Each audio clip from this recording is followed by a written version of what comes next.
chase this twisted race. I'll be on top again. I'm not gonna let you take me down. It's gonna be the whole 9 yards or nothing. Hi, welcome to Legal Straight Talk. I'm Tom Mealy. And I'm Brett Harrison. You know, Legal Straight Talk is designed each week to bring to the folks out there interesting issues about the law, Brett.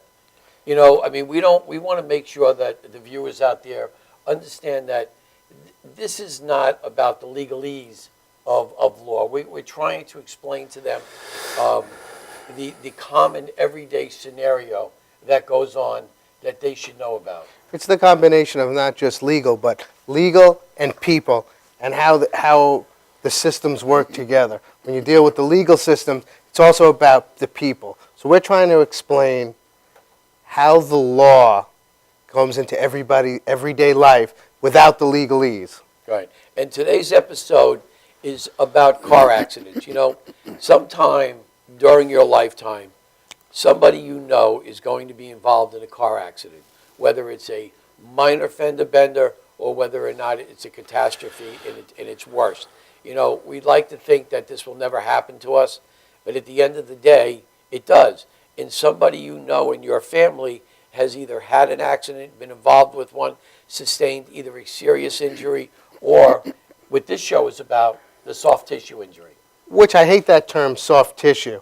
I think it's a term that's the insurance industry uses to lessen the blow, so to speak. Well, I don't know about that. You know, the way I look at soft tissue injury, Brett, is that you injure a part of the body that is outside the realm of, let's say, a broken bone or a missing body part or a severe scarring. You know, our body is made up of a lot of tendons and ligaments. I mean, we're not doctors. And today we have doctors here with us. You know, Todd, not to cut you off, which of course I'm cutting you off. But you will, okay. I hate the term, and this is really where it applies. If it ain't broke, don't fix it. That's not the premise of this show. Because Exactly. If it ain't broke, you still might have to fix it, and that's the soft tissue. And that's what we have the doctors on for today. It's to talk about the impact, whether it's a large impact, like you just said, a soft impact. What are the effects on the body? And I think, and now it's where the medical and the legal field come together. All right, you know, there's a multitude of different type of accidents. And what I want to do before we get into the medical end of it, you know, I want to show you a couple of pictures of something that's severe and something that is not so severe. And then we're going to get into what type of an injury can be sustained from both type of accidents. So if we can, Vicki, can we just show the first picture that we have up here of a car accident? Now, folks, I don't know if you can see that. Vicki, can we get the camera on that? We have it. This is a very severe accident. Am I correct? Yeah. This is severe. Let's go to the next picture. This particular accident is your most common accident here on Long Island. Would you agree? Yeah, and I would say that's... What's significant about that picture? To me, the damage in the front, you know, how it impacted the car. I would say that that's a rear-end impact. That vehicle struck the rear of another vehicle. Most accidents that happen... Or it could have been a head-on collision. I think it would have been a little bit more severe than that if it was head-on, because then you have force of energy between two cars. But let's just hypothetically think for a minute that that's a rear-end impact. All right? And that impact is probably, from my experience, I would say no more than about 30 miles an hour, 35 miles an hour, depending on the type of car. It looks like a Volkswagen. It looks like the impact is somewhat minimal at 30 miles an hour. Now, you figure, how can you get hurt at 30 miles an hour? Well, you can. And you can have an injury outside a broken bone. And quite often, the one thing I always like to say is, when you have a broken bone, quite often, it heals in 10, 12 weeks. You know, then you get physical therapy, you have your cast. A lot of what they term soft tissue doesn't just heal in 10, 12 weeks. There's permanency, there's consequences, from short-term, long-term. It affects your life in a lot of different ways. Could be your work, depending on what you do. You could be an accountant. You could be a truck driver. You can be some other type of physical vocation. but it also can affect your everyday activities of daily living. And the body, everybody's body reacts differently. Everybody has a prior past with their body. And I think what's going to happen, and that's why I think what's going to happen now is, obviously this is the type of topic, Tom, that we could talk to for a long time, talk about. However, and I think that's why it's important to bring on doctors that handle what I like to call traumatic injuries. Traumatic just meaning just happened recent, not latent in the body. Are you saying traumatic injury that it's more than a soft tissue injury? No, I'm saying that it's traumatic injury in general. Traumatic just happened. Okay. Recent. And it's very important to go to the right doctors that understand car accidents, traumatic injuries, because they have to diagnose you. And there's a lot of questions in the beginning. When you go to a doctor, I've always had some people, they know I do car accident cases and personal injury, as you have. They say, well, what kind of doctor do I go to? Do I go to my GP, my general practitioner? Do I go to a chiropractor? Do I go to an orthopedic? And Well, that's what we're going to get answered. Right. And they ask me, well, what do I tell them? What do I say to them? Well, what should they be asking me? That's why I think it's important, not just hearing it from us, but hearing it from doctors. Okay. So, ladies and gentlemen, it's my pleasure to introduce both Dr. Thomas Dow Sr. and Thomas Dow Jr. Guys, thanks for coming on tonight. Pleasure. From what you've seen so far, I mean, we have a minimal impact here. Tell me, let's start off with, first of all, somebody gets involved in an accident. What is, in your medical opinion, what is the absolute first thing somebody should do on a minimal impact like this? Okay, well, first of all, I don't consider that a minimal impact. Okay. Okay, I consider minimal impacts at anything 5 miles an hour and above. From a medical perspective. From an injury perspective. Okay. Research has shown with accident reconstruction studies, crash dummy studies, that when you have a rear-end collision over 5 or 6 miles per hour, there is a very good chance that patient occupying that vehicle will be seriously injured with very low impact. Well, so a 30 mile an hour impact is really, it's a good shot.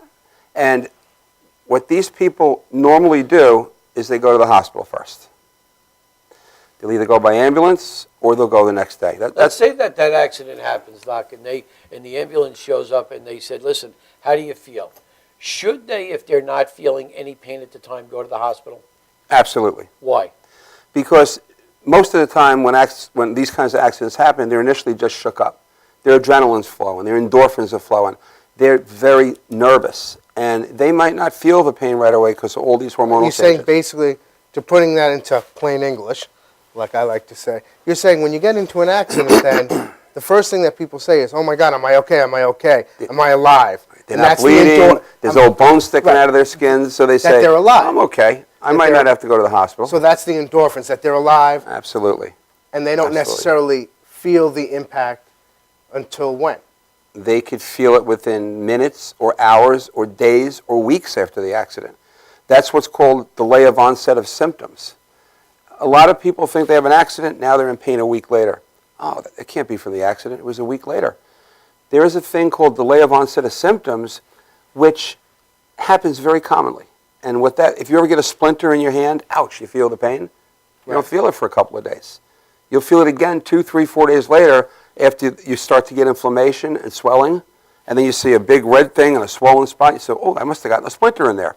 When you have a soft tissue injury, and when I say soft tissue, I mean ligaments, muscles, cartilage, anything around the joints. Do you like that term, soft tissue? Well, I don't like the way that it's interpreted as far as seriousness of injury, because most of the time soft tissue injuries, in my experience in practicing in 30 years, have more long-term residual effects than broken bones. I agree. Almost all the time. I've lectured all across New York State on this, educating people about what soft tissue injuries are over my last 30 years. And one of the main questions I ask when I lecture is, would everybody who's ever broken a bone please raise their hand in the audience? Okay, so let's say I get 20 hands. Then I'll ask the same patients again, if you still have pain with that broken bone, please raise your hand. 1 or 2 people raise their hands. Because bones heal as good as new. We've heard that. Right. Not all the time, There are severe fractures which cause long, but most of the time they heal, and they're stronger than the original bone when they heal. So if you break a bone again, it's not going to be on that part where you broke before. There's a big callus of bone around it. But getting back Wait, to just let me finish. Okay.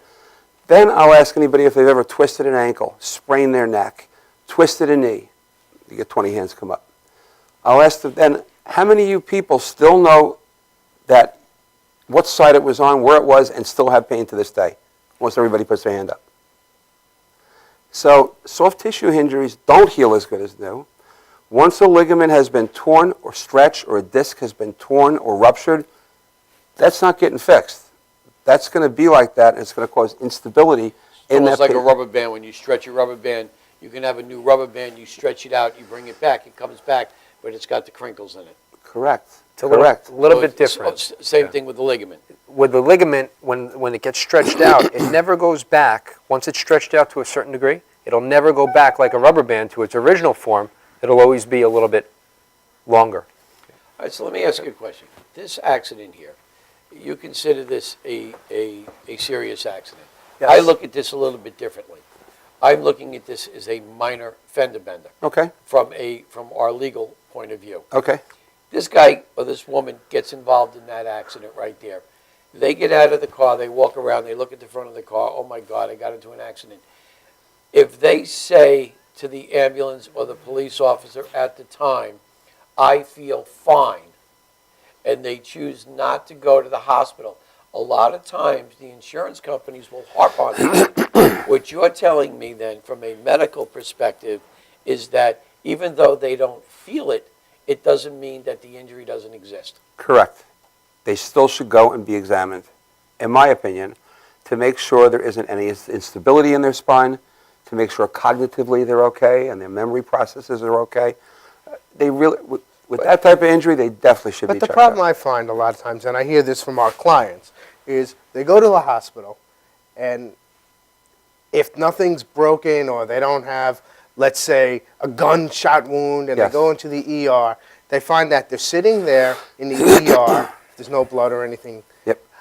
They're sitting there for a couple of hours. They go there, they get someone that asks a couple of questions, and then they say, okay, if you don't feel good over the next 24 to 48 hours, contact your primary care. Absolutely. And they say, what the heck did I do all this for? Right. And what I find also typically is our clients will say, I was a little shooken up the day of the accident, and, I went home, I took some aspirin, I took a hot shower, and I said, let me just go to bed. And the next morning, they say, when they wake up, they say, I feel like a ton of bricks hit me. I took another hot shower, I couldn't get out of bed, I had a tremendous headache, or I had, what do they always say a lot of times, I had some tingling in my fingers or my foot, and they say, Jesus, should I, and then they wait another day. Right. And then they say, you know what, I better call my doctor.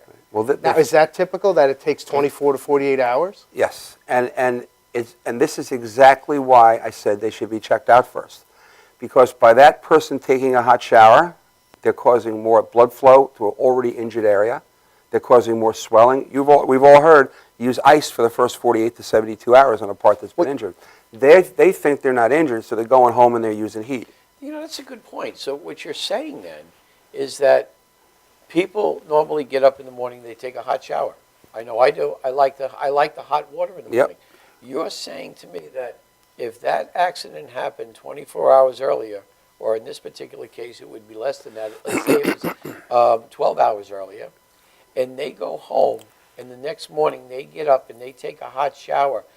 That hot shower is going to excel the injury that may have been sustained from the accident the night before? If they have a soft tissue injury, they have a strained muscle, a sprained muscle, a torn ligament, a torn disc, that hot shower will cause more swelling and It's inflammation. going to exacerbate the symptom. Absolutely. Is that right? Which is why, if they have a car accident, they should go to a facility which specializes in trauma. Primary care doctors do not specialize in trauma. Can you explain to people what the difference between primary care Sure. and a facility that handles recent Multidisciplinary Yes. multidisciplinary trauma? Sure. Primary care doctors specialize in everything possibly that could go wrong with somebody's body and create symptoms. Colds, flus, allergies.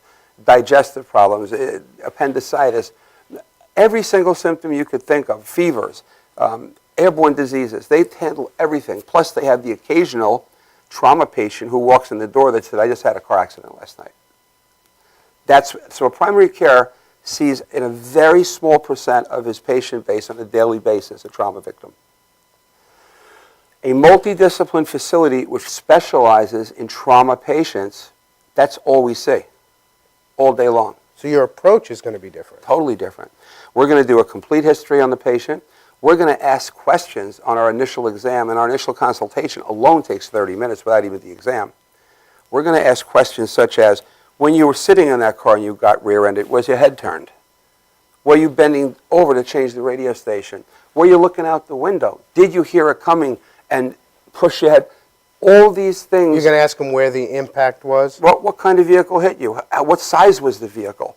Where was the impact? What direction did it come from? As specialists in occupant injury in a vehicle, these questions are crucial to understanding what parts they might have injured. So a side impact is different than a front end impact. Totally it's different than a rear end impact. Is different than a rollover, et cetera, et cetera. Et cetera. Totally different Tom injuries. Jr., I want to ask you a question.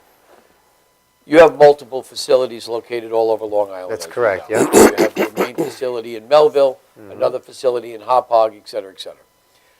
Somebody comes into your main facility in Melville, and I'm asking you. They Okay. walk through the door. I was involved in a car accident 3 days ago. Take us through, step by step, what you're going to do from the minute that patient walks through the door. Okay, so basically what happens is the patient comes through, they fill out what's called a history and intake, which they write down their symptoms, whether they have headaches, neck pain, mid-back pain, low back pain, and any previous injuries that they might have had other than when in the car accident. Maybe they possibly had a work-related accident where they injured their lower back. And we document everything in our history. We have about a 30-minute, like my father said, we have about a 30-minute consultation with the patient describing how the accident happened, whether the car was hit from the front or back, whether they were in a seatbelt, whether the airbags deployed. I mean, these are all important things that we need to have in our history to make sure that we document the right. What about, like, I always remember my dad telling me, you know, when he would have aches and strains and so forth, he'd say, well, you're not going to feel it because you're much younger than me. I'm 65 at that point, he was. And he said, you're only, 25. So he said, you're not going to feel it. Does age make a difference? Like when you're looking at somebody that comes in the door, if they appear, whether they're 60, 70, 80, as opposed to, say, 18 or 20, do you take that into account? Absolutely. And then Absolutely. why does it make a difference? It actually does make a difference because the tissue in the body, such as the discs that are in between each vertebrae in our spine, cervical, thoracic, and the lumbar, when we're adults, they carry very little hydration, especially when we pass 60 years old. In children, they're more hydrated. Let's and back up a second. Yeah. Explain hydration. Basically, a lot of people don't understand what the word hydration means. Basically, the disc is composed of two different structures. The outside of the disc is composed of like a cartilage, and the inside is more fluid-based. Like a jelly donut? Yep, just like a jelly donut. So I equate things to food. when you press that jelly donut down, the disc is supposed to spread out evenly. If that jelly donut gets pressed too hard, what can happen is it can tear the cartilage, and some of that jelly can actually come out and inflame all the tissues around the nerve roots, So you're saying when that sciatica. jelly comes out, that's the hydration point? Yep. So that there's less. So as we get older, there's less. It goes away. Yeah, it goes away it's- over time. So there's less of that jelly substance, and when somebody has an injury such as a car accident and they do herniate a disc, all that jelly is what makes all the inflammation around the nerve roots and causes a lot of pain, a lot of So symptoms. when that jelly starts coming out due to, let's say, impact, now why don't you explain a little bit more? It inflames the nerve roots. It causes many different symptoms. It can cause pain down the arms, pain down the legs. So for a younger patient, you have to also take into consideration that patient can get just as easily injured as an older patient with respect to the disc. With older patients, you have what's called osteoarthritis, which is bone spurs and all different things that might be going on. Take, for instance, two patients. You have a 20-year-old kid, good shape. Then you have a 60-year-old. You put them both in a car, who's going to get more injured with this type of accident? I would think the younger person would get more injured. Am I right or wrong? The older person is going to get injured more because of all the pre-existing stuff that they might have going on in the. Well, let me, You're saying the end arthritis. is more brittle at that yeah, point. Right. let me elaborate a little bit on that. We call the patient who's older and the conditions that they have prior to trauma risk factors. So they are at more risk due to their inherent condition in their body than a younger person is. Of course, their structures are more brittle. They're going to break with less force. Structures meaning ligaments, discs, etc. So definitely the older person will be hurt more with much less of an impact than a younger person who has strong ligaments and discs to hold things in place. So when you're doing, the patient comes in, when they're filling out their prior history, you're looking at risk factors as well. Of course. Correct. Yep. How does that, where does that take you when you're evaluating it? So what's our next step after our Can you evaluation? give us an example of risk factors? Sure. Osteoarthritis, bone spurs. If you've got a hole this big that a nerve should come through, and now it's only this big because there's bone spurs all around that nerve root, that nerve has very little room to move, and now you have a trauma, it might push that nerve right into a bone spur. So it might actually push that nerve right into the bone spur and damage that nerve due to that risk factor. All right, Tom, explain to me, somebody comes in, what's the difference between an X-ray and a MRI? Okay, good question. So the first thing we want to do we did our consult, we did our complete orthopedic, chiropractic, neurological examination of the patient to have a better understanding from a clinical aspect exactly what's going on. Then, if they have trauma, we X-ray the patient. We take special X-rays in our office that are not taken in hospitals, that are not taken in primary care doctors' offices, and usually are not taken in even orthopedists' offices.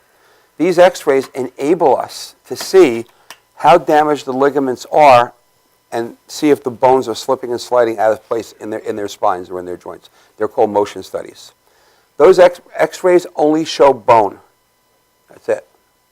And when we do motion studies, we see if those bones are moving back and forth or if they're stable and staying in place. That's what X-rays show. When you go to a hospital, they just want to make sure you don't have any fractures. They want to make sure you don't have any dislocations. And if you have instability because of ligament damage or disc damage, they don't want to deal with it. They want you out, and they want to get ready for the next heart attack victim or someone who's bleeding that they got to save their lives. Client comes in, you take an X-ray. There's no broken bones. Right. Some medical facilities will immediately order an MRI. My theory behind MRIs is that, and correct me if I'm wrong from a medical perspective, is that you don't want to order an MRI within the first 30 to 45 days because of the amount of swelling that may be taking place around the damaged area. Let's take a cervical spine.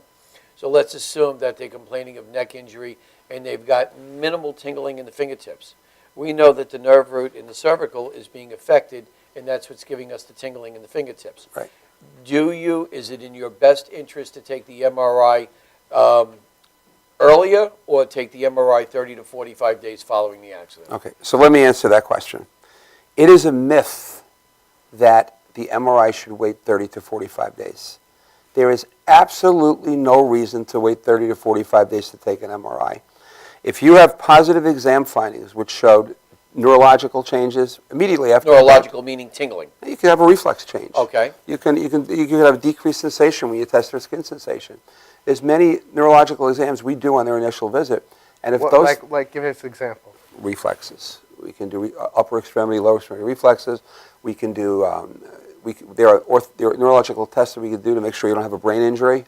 There's 7 or 8 different ones that we do. There are neurological tests we can do to make sure you don't have an arterial occlusion. That can happen from trauma to a neck. Those are all done in the initial exam, so we know where to go. So the MRI doesn't make a difference then at that point. Doesn't make a difference. No, it doesn't make a difference. Then why does the Not in time. insurance company give us a hard time with those MRIs? Tell me why the insurance company says, you know what, there was no conservative treatment. It was too early. Okay, so It here's was too early. the answer to your question. If a disc is herniated or ruptured, it's herniated 1 second after that accident. Doesn't change 30 or 45 days later. The fibers are torn, the disc is herniated, that is not swelling. That is a physical injury to a soft tissue structure. Doesn't change. Those do not get better 30 or 45 days later. If they're torn, they're torn. If a ligament is torn, it's torn. Are you going to be able to tell that that ligament was torn within, let's say, 5 days following the accident? Recent trauma. From an MRI? From an MRI? No. Yes. No. Okay. When can you tell that the ligament was torn? How long can after tell us- the accident?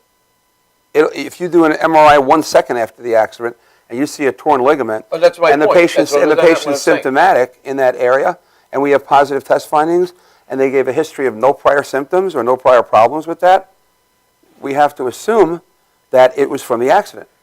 So what's your basis when you causally relate then the recent trauma from a car accident to the injury they have now? How do you evaluate what was pre-existing and what we'll call it a fresh injury? On an What MRI? trauma- On an MRI? Just overall, from an MRI to Okay. general treatment? What you have to do is you have to look at the past medical records, number one. Have they had an MRI done before? So dialogue with your client, Of the course. patient is very critical. Critical. We got to know if they've had any previous MRIs, and if they have, we have to compare those to the new ones. Okay. We got to know if they've had any positive, any other neurological tests like EMGs or NCVs, which determines if they have nerve damage prior, and compare that to our new ones we're going to do. So that past history is very important.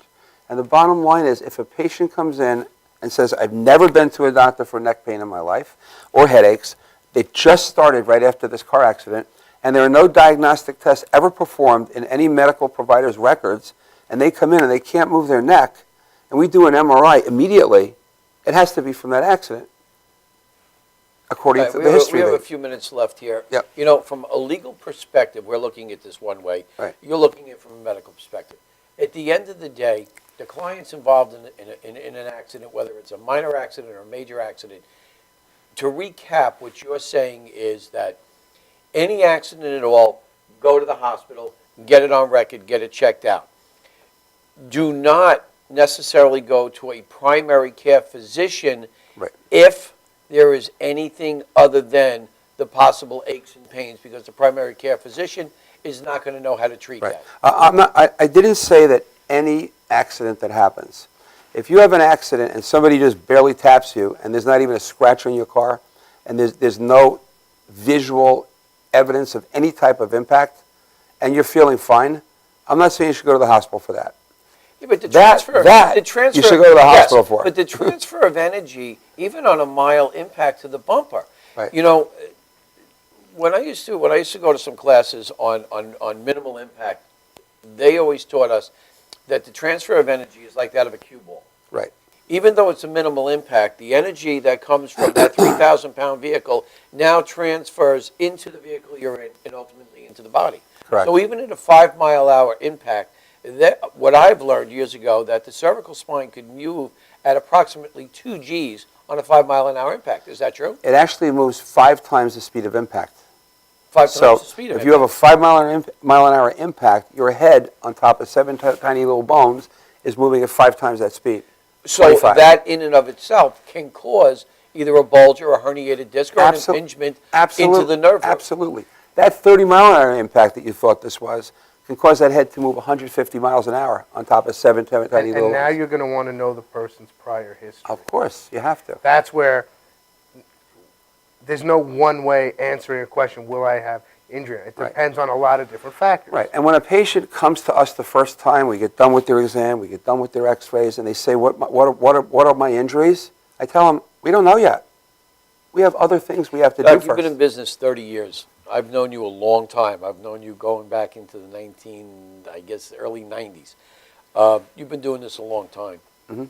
Your facilities are geared towards motor vehicle accidents. When somebody comes into your facility, you run them through the gamut. At the end of the day, you're going to know definitively that this accident or this injury, that this injury was closely related. You're going to be able to supply documentation in the form of a narrative, in the form of testing, in the form of diagnostic imaging testing. And also I know that, when it comes to an MRI, the facilities that we utilize today are now being utilized with a 3 Tesla system, Correct. which gives us even stronger magnification. These are the kind of facilities that you deal with over at your center. Yes. Okay. Well, hey, listen, Doc, I want to thank you so much for coming down tonight. You've enlightened us a lot on what even I thought at a minimal impact has really It's not a minimal impact. manifested into a serious impact, regardless that there's only minimal damage to the vehicle. There's much more to talk about. I'm sure we'll have you on many times to take us through. It'll be our pleasure. Thank you so much. Thank you. You're watching Legal Straight Talk. Tune in next week when Brett and I talk about other aspects of motor vehicle accidents, the do's, the don'ts, the shoulds, and how you should respond the minute that accident happens. We'll talk to you next week here on Legal Straight Talk. Have a wonderful week. Take care.